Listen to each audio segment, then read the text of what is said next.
ng hulo, nakilala ko si Sister Mercedita. Dating Carmelite man, pero ngayon balik Islam na. Sa bahay na ito siya nakatira, kasama ang mga kaibigang Muslim. Sa akin yung peace of mind at saka talagang sabi nga nila, it's a vocation also kasi to be a sister is really a call, no? God's call. Pero I have, for my inner disposition, I have another call. More, talagang mas, mas malalim. Yung ang nakita ko sa Islam. Wala naman may gusto, kahit mga madre walang gusto, kahit ako hindi ko naman gusto. Sa akin, kung anong gusto niya, yun ang gusto ko. Ay, yun ang Islam, submission to God's will. What God wants for me, it's also my decision. 25 taon siya sa monasteryo.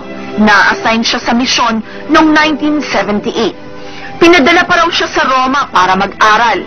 Nagpaikot-ikot rin siya sa iba't ibang bansa para magmisyon.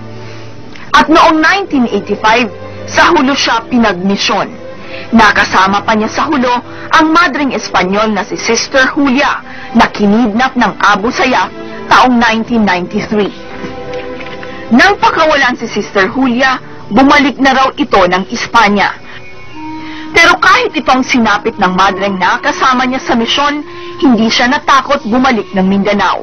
Ayaw niyang husgahan ang mga bandidong Muslim, kahit masakit na naihahanay ang balik Islam sa mga terorista. Masakit sa amin kasi hindi naman talaga hindi totoo. Kung totoo siya ng Islam, peace. And really, sinasabi na peace-loving people.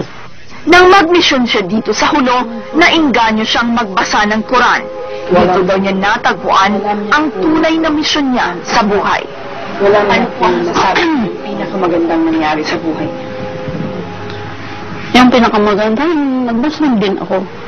Kasi tinawag balik ako ng Diyos. Pero for how many years? 39. I was 39 that time. From 0 to 39. Ako, Christian. Magpo-40 ako nung nag-Muslim. Sa Islam nakita ko na yung oneness of God, yung sinasabi nilang purity of faith. Sa simula, hindi matanggap ng Carmelite Sisters ang naging desisyon niya. Pinapsychiatrist pa daw siya. Before, yung sinabi nila sa akin na ako ay, parang bang naluloka, crazy. Kasi hindi sila makapaniwala na ako, bakit ako nag-Islam. Madre ako. Mas nang ibabaw ang pagmamahal niya kay Allah. Kaya noong 1988, tinalikuran niya ang monasteryo at dito na tumira sa hulo. Nagpaalam po kayo? Tapos nung pinababalik ako, so I went back to the convent, kinuha yung aking mga papeles, mga passport, kasi lagi nila akong pinapa-abroad. Nasa sa mission. Kasi sabi nila, I am really destined for the mission.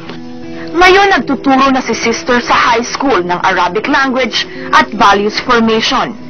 Mas mahirap daw ang buhay niya ngayon. Katatapos lang ng operasyon niya sa gallbladder. Wala siyang sweldo, wala ring kongregasyon na pwedeng sandalan kapag may sakit.